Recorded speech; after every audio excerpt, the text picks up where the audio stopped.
تجھے خیال کیسے آیا؟ دنیا میں دین مٹ رہا ہے، تمہیں خیال کیسے آیا کہ تو تماشا دیکھتی ہے؟ آپ نے کہا آؤ دیکھتے ہیں۔ خود آپ دروازے میں کھڑے ہو گئے اور عائشہ کو پیچھے کھڑا کر لیا۔ عائشہ رضی اللہ فرماتی میں آپ کے پردے میں کھڑی ہو کر میں دیکھتی رہی یہاں تک کہ آپ تھک گئے، ہمارے نبی تھک گئے، اور تھک کے نا کبھی یوں ہو جاتے، پھر یوں ہو جاتے، ایک پاؤں کا سارا، پھر یوں سارا، پھر کہنے لگے عائشہ بس نہ کریں۔ میں نے کہا نہیں ابھی میرا دل نہیں بھرا۔ کہا اچھا ٹھیک ہے۔ پھر کبھی یوں ہو رہے ہیں، کبھی یوں ہو رہے ہیں، کبھی یوں ہو رہے ہیں، کبھی یوں ہو رہے ہیں۔ حضرت عائشہ کہتے ہیں جب میں نے کہا بس، پھر آپ واپس آئے۔ یہ میرے نبی کی زندگی ہے۔ تم لان تان سے زندگی بنانا چاہتے، ساس سسر بہو پر بیٹے سے بھی زیادہ حق جتانا چاہتے۔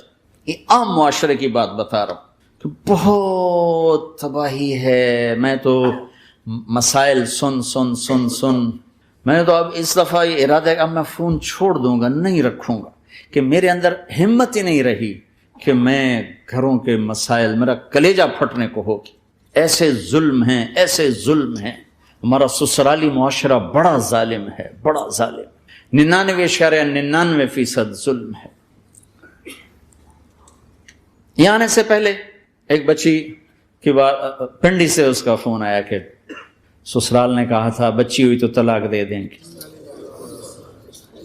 بچی ہو گئی، میں نے ہاتھ جوڑے، پاؤں پکڑے، میرا کیا قصور ہے، اللہ کی تقدیر ہے۔ طلاق دے دی، نکال دیا گھر سے۔ حج میں 2 بچہ بچی ساتھ تھے ابھی میرے حج میں، تو 22-23 سال کا بچہ تھا، اتنے سال کی بچی تھی، تو وہ میرے ساتھ حج میں اکٹھے تھے۔ تو ہم عرفات میں تھے، تو وہ بچہ میرے پاس آ گیا اور کہا بس مولانا میں اپنے گھر سے بڑا تنگ ہوں اور میں نے فیصلہ کیا میں جاتے اپنی بیوی کو طلاق دے دوں گا۔ میں نے کہا شادی کتنا عرصہ؟ کا 3 سال۔ میں نے کہا بیٹا ایسا نہ کرو، میں جب حج سے ہم واپس جائیں گے نا عزیزیہ میں، تو تم دونوں میاں بیوی میرے پاس آنا۔ تو ہم جب واپس گئے تو میں نے پہلے اس کی بچی کو بلایا اور وہ خود ہی ملنے آ گئے کہ میرے کچھ مسائل ہیں۔ پھر اس نے بیچارے نے اپنا دکھڑا شروع کیا، تو کہا جی 1 سال بچہ نہیں ہوا تو میری ساس نے مجھے اتنا ذلیل کیا، سسرال نے، یہ تو بانجھ ہے، یہ تو بانجھ ہے، اس کا تو ہونا ہی نہیں ہے، اور اتنے تانے کہ میرے ماں باپ بھی رو برا حال، میرا رو برا حال۔ پھر آخر یہ ہوا کہ چلو میڈیکلی دیکھا جائے، ٹیسٹ کیا گیا تو فالٹ بچے میں نکلا، میں تو کلیئر تھی۔ تو پھر میری ساس کی ٹیپ بدل گئی، تو تقدیر ہے، تقدیر میں لکھا تھا ایسے ہی، تقدیر ہے، تقدیر ہے۔ اب تقدیر آ گئی، اللہ کی رضا پہ پہلے اس کو ذلیل کیا ہوا تھا، اور جب بیٹے میں فالٹ نکلا تو اب یہ تو تقدیر ہے، تو اللہ کی رضا پہ راضی ہو جائے۔ یہ چھوٹے چھوٹے مسائل۔ جب میں نے تھوڑی سی ان سے سٹنگ کی تو ابھی میں اس سے فون سے ان ٹچ ہوں کہ کہیں یہ پھر بے وقوفی نہ کر بیٹھے۔ کہ مولانا ہمارا گھر سکھی ہو گیا پر ماں باپ دونوں ناراض ہو گئے۔ میں نے ان کی ناراضگی کی فکر نہ کر، انہیں راضی کرنا تیرے ذمے، تیری بیوی کے ذمے نہیں ہے، تو اپنا حسن سلوک باقی رکھ۔ اس حد تک یہ ہمارے گھروں میں جو نہ جاننے کی وجہ سے دیکھو تمہارے یہاں ٹریفک کا سسٹم کتنا اچھا ہے، 10,000 گاڑیاں چل رہی ہوں، ٹریفک بلاک نہیں ہوتی، چل رہی ہوتی، چونکہ ہر آدمی اپنی لائن میں چل رہا۔ اور ہمارے پاکستان میں 10 گاڑیاں کٹھی ہو کے سر پھنسا کے کھڑی ہو جاتی ہیں، ساری رات کھلوتے رہتے، راہ نہیں دیں، کھلوتے ہیں کئی دفعہ، او تو ہٹ، او تو ہٹ، او تو پیچھے ہو، 200 گاڑیاں ادھر، 200 ادھر۔ یہ چونکہ میں روز سڑکوں پہ چلتا ہوں، روز یہ تماشا دیکھتا ہوں۔ اگر تم اپنی لائن میں رہو تو کوئی فساد ہی نہیں، جب تم اپنا بیریئر کراس کرتے ہو پھر فساد شروع ہو جاتا۔ تو بھائیو اپنے نبی کی زندگی سیکھو۔ ایک سارا کام، چھوٹا سا کام، زبان، غیبت چھوڑ دو، جھوٹ چھوڑ دو، گالی چھوڑ دو، تانا چھوڑ دو، طنز چھوڑ دو، برا بھلا کہنا چھوڑ دو، بلکہ حوصلہ افزائی کرو، تعریف کرو۔ ایک ہماری دھوبن تھی ماسی شریفہ، مرحوم 85 میں فوت ہوئی، سن 85، بہت لڑاکی تھی۔ تو آگے ایک دن میری بہن کے پاس کہنے لگی بی بی میری نو میں نال بڑا لڑتی آپ تھی، میں نے کوئی تویز دے ساریا میری نوکر بن رہا۔ تو وہ میری بہن نے ایسے نا ایک کاغذ پر نا وہ کوئی لکیریں لگا کے تو ایسے بالکل رول کر کے کہا کہ ماسی شریفہ جب تیری لڑائی شروع ہو نا تو نے یہ تعویذ یہاں رکھنا ہے۔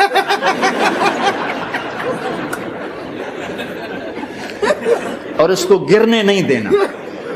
اگر یہ گر گیا تو بڑا فساد ہو جائے گا. اب کیا چکر تھا؟ چپ کرانا تھا اس کو. لڑائی تو ساری اس کی تھی. ہفتے کے بعد وہ آ گئی, بی بی تو تا ایسا طویت دکھتا ہے, ساری لڑائی مک گئی. کیوں؟ جو ماسی شریفہ آپ چپ ہو گئی, یا وہ شروع ہوتے وہ ایسے کر کے بیٹھ جاتی, لڑائی ختم. تو میں سب کو یہ تعویذ دے کے جا رہا ہوں, جب تمہاری لڑائی شروع ہو تعویذ یہاں رکھ لینا, بولنا نہیں. دیکھنا چند دنوں میں تمہارے گھروں میں محبت کے پھول کھلیں گے.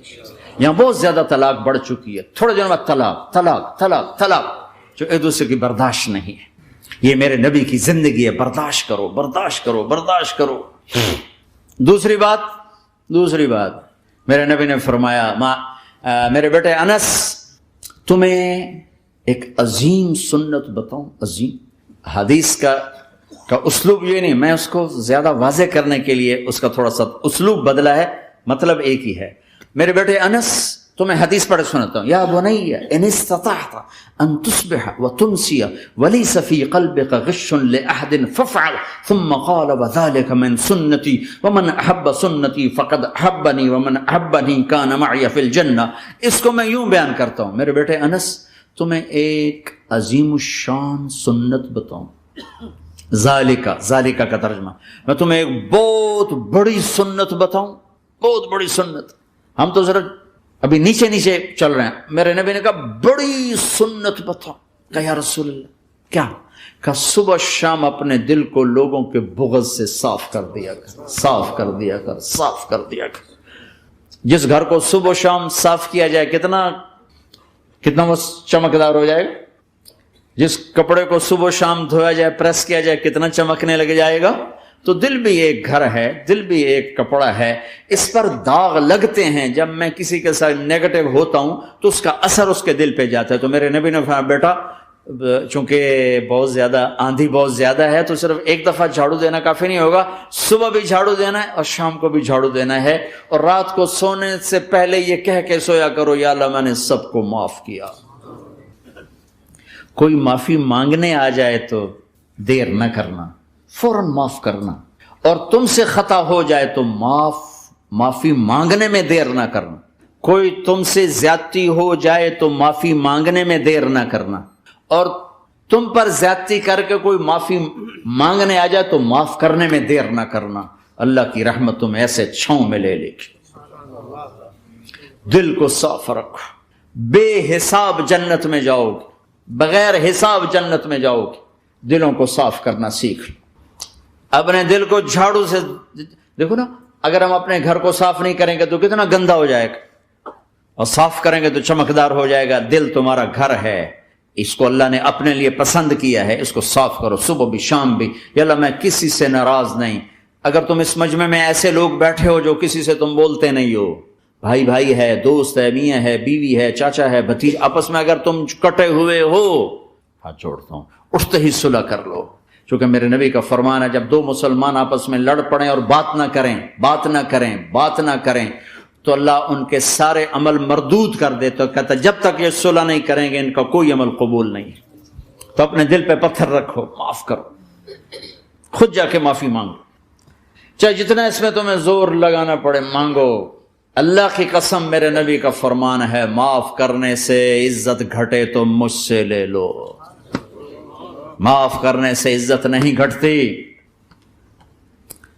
ایک بچے نے معافی مانگی اور ماں اس کو کہہ رہی تو اتنا بے غیرت ہو گیا ہے کہ تو نے معافی مانگی. اگر ماں کہہ رہی تو اتنا بے غیرت ہو گیا تو نے معافی مانگی. ماؤں کا یہ سبق ہوگا تو اولاد کیا کرے گی. آپ سوئے ہوئے ہیں, سفر میں ہیں, میرے نبی, ایک بدو آیا, غورس اس کا نام تھا, غورف. اس نے آپ ہی کی تلوار اٹھائی اور آپ کے یوں پسلی میں ماری. آپ کی آنکھ کھلی تو تلوار لے کے کھڑا, من یمنعک منی, اب بول کون بچائے گا, تیار ہویا. تو آپ ہنس پڑے. آپ نے کہا اللہ. وہ اللہ کہنا تھا کہ تلوار اس کے ہاتھ سے گر گئی, تو آپ نے اٹھا لی, آپ نے ایسے سیدھی کی. آپ نے کہا اب تمہیں کون بچائے گا؟ کہنے لگا مجھے تو ہی بچائے گا. تو آپ نے کہا کلمہ پڑھتے ہو؟ کہا نہیں پڑھتا. کہا جاؤ معاف کیا. جاؤ معاف کیا، یہ میرا نبی ہے، یہ آپ کا نبی ہے۔ ہم تو اس خالی کسی کوئی اوئے کر دے تو ہم اس سے بات چیت چھوڑ دیتے۔ تو میرے بھائیوں میں نے بات لمبی کر دی، لیکن احباب جمع ہے میر حال دل کہہ لے، پھر التفات دلے دوستاں رہے نہ رہے۔ اپنی زندگی کو واپس لاؤ اللہ اس کے رسول کی طرف، اللہ اس کے رسول کی طرف، اللہ اس کے رسول کی طرف۔ تبلیغ اس کو سیکھنے کی ایک خوبصورت محنت ہے۔ یہ میرے 2 گھنٹے کی بات سے اللہ کرے قابو میں آ جائے تو مجھے اور کیا چاہیے، لیکن دنیا کا دستور یہ ہے کہ چیز محنت سے ملتی ہے۔ تو بڑے عرصے کے بعد اللہ نے ہمیں یہ تبلیغ کا کام دیا ہے جو دین کی محنت ہے، کسی فرقے کی نمائندہ نہیں، کسی مسلک کی نمائندہ نہیں، اس میں محض اللہ اس کے رسول کی بنیاد پر سب کو سینے سے لگانے کی محنت ہو رہی۔ میں نے جن استادوں سے پڑھا ہے انہوں نے ہمیں یہی سبق دیا تھا کہ سب سے محبت سیکھو، نفرت کرنے والے سے بھی محبت سیکھو۔ ہمارے ایک ساتھی جواد وسیم صاحب ڈراموں میں ہوتے تھے، پھر 4 مہینے لگے ان کے، تو وہ بتانے ملنے آئے تو ساتھ ایک ہمارے مولوی صاحب تھے، وہ کہہ رہے تھے مولانا یہ جواد صاحب ہیں، یہ ڈراموں میں کام کرتے تھے، اب ان تبلیغ میں 4 مہینے لگا لیے، اب ہم کہہ رہے ہیں کہ یہ ڈرامے چھوڑ دیں۔ تو مولانا نے فرمایا جو وہاں گرے پڑے ہیں ان کو کون اٹھائے گا، ان کو کون اٹھائے گا؟ تو انہوں نے ذرا غصہ دلانے کے لیے کہا مولانا وہاں لڑکیاں ننگی ناچتی ہیں۔ تو مولانا نے کہا ہماری ہی بیٹیاں ہیں، ہماری ہی بیٹیاں ہیں۔ کوئی مولوی صاحب کہہ سکتا ہے ناچنے والی کو میری بیٹی ہے؟ کہا ہماری ہی بیٹیاں ہیں۔ میں نے اس استاد سے قرآن سیکھا ہے، انہوں نے ہمیں محبت سکھائی ہے کہ محبت دو، لوگوں کو محبت دو، محبت۔ عامر خان سے میری ملاقات ہوئی، میں نے اس کو کوئی دین کی بات نہیں کی، صرف محبت دی۔ اب تک اس کے میسج آتے کہ میں زندگی میں کسی سے متاثر نہیں ہوا، تم پہلے آدمی ہو جس سے میں متاثر ہوں، میں نے کوئی جادو کیا، صرف محبت۔ لوگوں کو محبت دو، قریب ہوں۔ میں جب گیا بڑی مشکل سے اللہ نے، ملاقات کا کوئی راستہ ہی نہیں تھا، وہ مجھے نہیں جانتا تھا، میں اسے نہیں جانتا تھا، تو کوئی موقع نہیں مل رہا تھا ملاقات کا۔ تو اللہ نے شاہد آفریدی کو بھیج دیا۔ شاہد آفریدی اس کی دوستی تھی، ہمارا جو کرکٹر ہے۔ میں نے اس سے فون پر کہا یار میری ملاقات تو کرا، اس نے ملاقات کروائی۔ تو اس نے مجھے کہا آدھا گھنٹہ ہے، آدھا گھنٹہ۔ جب میں پہنچا میکسیمم پونا گھنٹہ، میں نے کہا ٹھیک۔ میں گیا تو وہ سہما ہوا چہرہ کہ بھائی مولانا آ گیا، پتہ نہیں کیا کہیں گے، بھائی یہ تو کیا کر رہا ہے، تو حرام کر رہا ہے، ناچ رہا ہے، گا رہا ہے، توبہ کر، ابھی تیرے لیے دوزخ کا فیصلہ ہو جائے، پتہ نہیں کیا ہوگا۔ وہ ڈرا ہوا، سہما ہوا تھا۔ تو میرا ایک دور کالج لائف تھا، میرے اللہ نے مجھے ہدایت دی، اور میں 3 دن کے لیے میں اس دوست کو، اس کی نسلوں کو دعائیں دیتا ہوں جو مجھے زبردستی پکڑ کے لے گیا۔ نہ میرا تبلیغ سے کوئی تعلق، نہ واسطہ، نہ میں کوئی ان سے متاثر۔ ایک لڑکا تھا بنگالی تھا، گشت کرتا تھا، لیکن میں اس سے ذرا متاثر نہیں ہوا۔ میرا دوست متاثر ہو گیا تھا، تو میں تو ان کے قریب سے نہیں گزرتا تھا۔ تو وہ اور میں اسکول میں اکٹھے آ رہے تھے، کالج میں اکٹھے آ رہے تھے، تو وہ متاثر ہوا، وہ 3 دن کے لیے جا رہا تھا، تو مجھے بتائے بغیر میرا ہاتھ پکڑ کے لے گیا، مجھے کام ہے چلو میرے ساتھ، اور میں اس کو انکار نہیں کر سکتا تھا، یہ میرا اس کا تعلق تھا۔ اب بھی اسی طرح بھائیوں جیسا تعلق، میں اس کا احسان ماں، مجھے زبردستی لے گیا۔ ہمارے پنجابی کی مثال ہے کبے نو لت لگی وہ سیدھا ہو گیا۔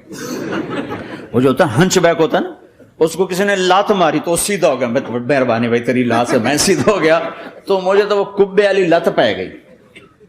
تو اللہ نے مجھے اس طرف لگا دیا۔ اور جب میری کالج لائف، میں کالج کا بہترین سنگر تھا، اسکول کا بہترین، یہ جنید جمشید کیا ہے جو اس زمانے میں یہ سارا کو ٹھا میں نے سارا کیا ہے۔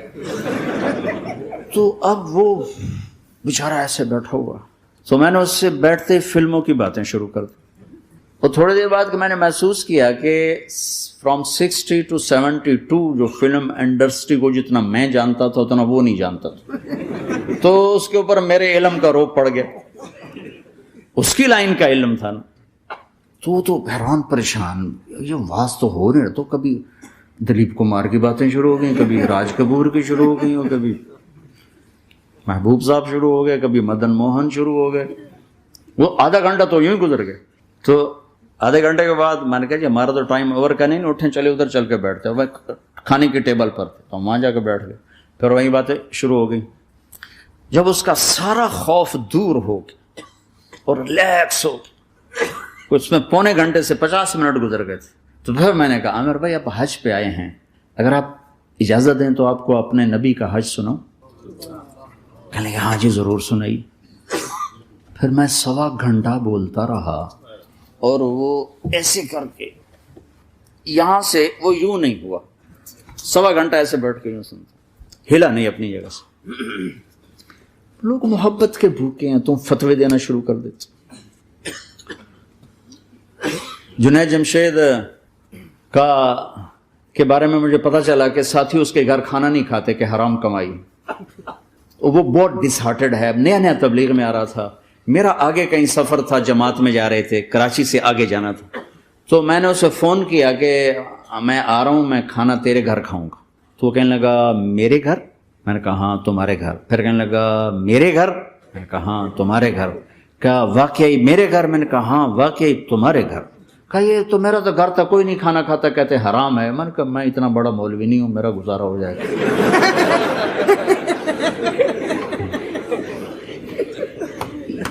کچھ عرصے بعد وہ 4 مہینے کے لیے جماعت میں چل رہا تھا. لوگوں کو محبت. میں رائمنڈ میں بیٹھا تھا, ایک شخص آ گیا, کہا جی وہ مبارک سینما لاہور میں تھا, اس کا مالک آ رہا تھا چند دنوں سے رائمنڈ. آج وہ کچھ گھر سے لے کر آیا تو ایک دی وہاں کسی رائمنڈ میں کسی کو پیش کی تو اس نے انکار کر دیا, میں نہیں کھاتا, آپ کی کمائی حرام ہے. تو بہت زیادہ شرمندہ ہو رہا. میں نے کہا اسے لے آؤ جلدی سے میرے پاس. وہ اس کو لے کر آئے تو میں نے کہا جی کیا نام ہے؟ کہا جی ہارون. کیا کرتے ہو؟ تو اس نے سر یوں کر رہا, چھوٹا سا بزنس ہے. میں نے کہا کیا بزنس ہے؟ چھوٹا موٹا بزنس. میں نے کہا بھائی بتاؤ تو صحیح. سینما ہے. سینما ہے. میں نے کہا کون سا سینما؟ مبارک سینما. مبارک. میں نے کہا مبارک؟ ہاں وہ جس میں شمع پروانہ میں نے دیکھی تھی وہ مبارک صاحب اس کے جو اونر تھے, پہلے ان کی فوٹو آتی تھی, مر گئے تھے وہ, ان کا سیڈ میوزک چلتا تھا, بعد میں فلم چلتی تھی. وہ مجھے ایسے دیکھنے لگا کہ یہ کیا کہہ رہا ہے. اور میں نے اسے یوں دوستی لگائی. دن کے بعد دیکھا تو اتنے بڑی داڑھی کے ساتھ 4 مہینے لگا. لوگ فتوے دینے میں بڑی جلدی کرتے, بدگمان بڑی جلدی ہوتی. کسی میں 100 خوبیاں ہوں, ایک کمی ہو, ساری پہ کانٹا پھیر دیتے. میں اپنے ڈیرے میں تھا, ایک انجینئر پڑھا لکھا بڑا آ گیا, تم تبلیغ والے منافق ہو, تم تبلیغ والے جو ہے اوپر سے کچھ ہو اندر سے کچھ ہو, یہ کرتے شروع. میرے ڈیرے میں تھا, مجھے بولنا نہیں تھا, میرا مہمان تھا, مہمان تو جوتا بھی مارے تو ہمیں سہنے کا حکم ہے. میں چپ کر کے سنتا رہا. جب وہ سارا کچھ بول بیٹھا تو میں نے کہا بھائی صاحب اللہ تعالیٰ نے پرفیکشن نہیں مانگی, کاؤنٹنگ کہا ہے, کاؤنٹنگ کروں گا. 100 نمبر نہیں مانگے, کہا ہے میں کاؤنٹنگ کروں گا, اگر تمہارے 51 ہوئے تو باقی معاف کر دوں گا. تو جو گناہ عیب ثواب آپ بتا رہے ہیں, ممکن ہے اللہ معاف کر دے ان نیکیوں کی وجہ سے جو تبلیغ والے کر رہے ہیں. اور کسی کو برا کہنا یہ اپنے برا ہونے کی پہلی نشانی ہے.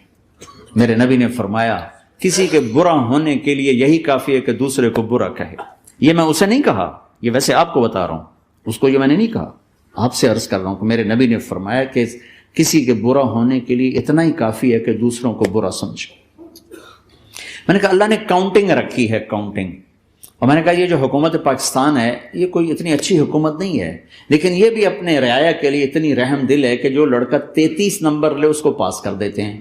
67 نمبر نہیں لیے کوئی بھی نہیں کہتا کہ تو فیل ہے, سب کہتے تو پاس ہے, تو پاس ہے, تو پاس ہے. فیل ہونے کا تانا کوئی نہیں دے سکتا, پاس ہے. ٹھیک ہے. میں نے کہا اللہ اس حکومت پاکستان سے کروڑوں گنا زیادہ مہربان ہے. پتہ نہیں کون سی نیکی پہ مہربان اگر جاؤ, لیکن جو کہ مزاج بن گیا ہے تنقید. یہاں تک ایک کہنے لو جی دیکھو جی نور جہاں 27 رمضان مر گئی, شب قدر مر گئی. میں کہا اللہ تے کیس کرو ہن جا, اللہ تے مقدمہ کرو بھائی نور جہاں 27 رمضان کو کیوں مر گئی. 27 رمضان کو کوئی آدمی اپنی مرضی سے مر سکتا؟ اتنی مقدس رات, اتنا مقدس دن, تو کوئی بات تو اللہ کو پسند آئی جو اس کی موت دی. لیکن ہماری عادت بن گئی ہے کمیاں پکڑنا, ٹانٹنگ کرنا, چھل نہیں کر دینا سینہ. اپنے اب دھنی اپنی دھن. تجھے کیوں فکر ہے اے گل دلے صد چاک بلبل کی، تو اپنے پیرہن کے چاک تو پہلے رفو کر لے۔ کیوں اوروں کے عیب دیکھ دیکھ خود بھی اپنے غیظ و غضب میں اور اپنے حسد کا شکار اور کبھی بغض کا شکار؟ ارے اندھے بن جاؤ گا، مجھے کچھ نہیں نظر آتا، میں صرف خوبیاں دیکھوں گا، عیب نہیں دیکھوں گا۔ لوگوں کو قریب کرو، پیار کرو، محبت دو۔ بیوی خامند کو محبت دے، اظہار کرے، خامند بیوی کو محبت دے، اظہار کرے۔ میرے نبی نے فرمایا بیویوں کے لیے زیب و زینت اختیار کرو۔ میرے نبی نے فرمایا اپنی بیویوں کے لیے زیب و زینت اختیار کرو۔ اور عورتوں کو ترغیب دی، فرمایا ام سلمہ میرے لیے ایسے میک اپ کرتی ہے جیسے جنت کی حور اپنے خامند کے لیے میک اپ کرے گی۔ کیا خوبصورت زندگی بتائی۔ ہم عائشہ کو لقمے بنا بنا کے کھلاتے تھے۔ محبت تو 2 گھنٹے کی ملاقات کے بعد جب ہم نکلے تو نیچے تک چھوڑنے آیا عامر خان۔ حج کے بعد میں نے کہا ایک ملاقات اور ہو جائے گا، ضرور ہوگی۔ پھر اس کا میسج آیا کہ میں مدینے چلا گیا ہوں، معذرت چاہتا ہوں۔ میں نے کہا میں مدینے آ جاؤں گا، میں مدینے پہلے ہو آیا تھا حج سے پہلے۔ تو اس نے کہا کہ آپ 14 تاریخ کو آ جائیں، 4 سے 6 کا ٹائم میں نے آپ کے لیے رکھا ہے۔ تو میں، جنید اور ایک اور ساتھی ہم دوبارہ وہاں چلے گئے 4 بجے، 4:15 ہم اس کے ساتھ ہماری شوٹنگ شروع ہوئی۔ 4:15 سے 10:15 تک 6 گھنٹے مسلسل، اور اس کے ماتھے پہ ذرا نشان نہیں آیا کہ میں بور ہو رہا ہوں۔ اور اس کے بعد ہم اٹھے، اس کا جی نہیں چاہ رہا تھا کہ ہم اٹھ کے چلے جائیں۔ محبت۔ پھر ایک امتحان پڑ گیا، میں اجتماع میں تھا رائمنڈ کے پچھلے سال، اس کا میسج آ گیا میری فلم تلاش آ رہی، اس کی کامیابی کی دعا کرو۔ اے چنگی بات، میں کہا اب کیا کروں؟ جواب دینا بھی ضروری، دعا بھی نہیں ہو سکتی، کیا کروں؟ تو جب وہ میسج آیا تو میرے سامنے کوئی 10-12 علماء بیٹھے تھے۔ میں نے کہا بھائی یہ میسج ہے، اس کا جواب دو۔ کہا جی یہ ہمارا فیلڈ نہیں، تمہارا ہے، تو ہی جواب دے۔ میں سارا دن سوچتا رہا، مجھے کوئی جواب سمجھ میں نہیں آیا کہ جان بھی بچ جائے، جواب بھی چلا جائے۔ پھر اگلا دن بھی گزر گیا، مجھے کچھ سمجھ میں نہیں آیا۔ میں عصر کا وضو کر رہا تھا، ایک دم اللہ نے ایک مضمون دل میں ڈالا، تو میں نے فوراً بیٹھ کے اس کو میسج کیا کہ عامر بھائی جو کریٹو ہوتا ہے نا ذہن، یہ اللہ کسی کسی کو دیتا ہے، تخلیقی ذہن یہ اللہ تعالیٰ کسی کسی کو دیتا ہے، ہر ایک کو نہیں دیتا، اور یہ اللہ کی بہت بڑی عطا ہوتی ہے۔ اور میں نے تمہارے ساتھ جو وقت گزارا اس میں میں نے دیکھا کہ اللہ نے تمہیں تخلیقی ذہن دیا ہے، تم کریٹر ہو۔ اور جو لوگ اس ٹائپ کے ہوتے ہیں وہ کامیابی ناکامی کی پرواہ نہیں کرتے، وہ اپنے کام سے کام رکھتے ہیں۔ آپ کا بھائی تو فوراً اس کا میسج آیا، آپ ٹھیک کہہ رہے ہیں، آپ ٹھیک کہہ رہے ہیں۔ بات ہو گئی پہ میں تھا ہانگ کانگ، میں نے وہاں سے اس کو میسج کیا، دیکھو کسی مصروف آدمی کو براہ راست فون نہ کیا کرو، میسج کیا کرو کہ میں آپ کو فون کر سکتا ہوں، چونکہ میں اس کا بہت ستایا ہوا، بہت ستایا۔ اللہ کا فضل ہے میرا اکثر وقت مصروفیت میں ہوتا ہے، فون کرنے والے کو کیا پتا کہ میں کس حال میں بیٹھا ہوں، اور جب میں فون نہیں اٹھاتا ہوں تو مجھے فوراً فتویٰ آتا ہے متکبر ہو گئے ہو، میں وزیر اعلیٰ نہیں اس لیے میرا فون نہیں اٹھا رہے ہو، میں سعید انور ہوتا، جنید جمشید ہوتا، میں شہباز شریف ہوتا، میں پتہ نہیں پرویز الہی ہوتا، تو پھر تو تم میرا فون اٹھاتے۔ اس قسم کے میسج آتے ہیں پھر جو انتہائی تکلیف دہ ہوتے، کسی کی جو ذاتی زندگی ہے وہ اس کو اللہ نے حق دیا ہے، اس میں انٹرفیرنس جو ہوتی ہے کہ میں کسی کی بات سنوں نہ سنوں، اللہ نے مجھے حق دیا ہے۔ پھر خاص طور پر آپ فون کر رہے ہیں، آپ کو کیا پتا کہ اگلا کا کہاں بیٹھا ہوا ہے، اور اس نے بہت لوگوں کو بد اخلاق بھی کر دیا ہے، بدتمیز بھی کر دیا ہے، اور کچھ ایسا فوبیا ہو گیا ہے۔ میں ٹوائلٹ میں نے سنا فون تے گلاں کردا بیٹھا، باہر لائن لگی اندر گلاں کردا بیٹھا۔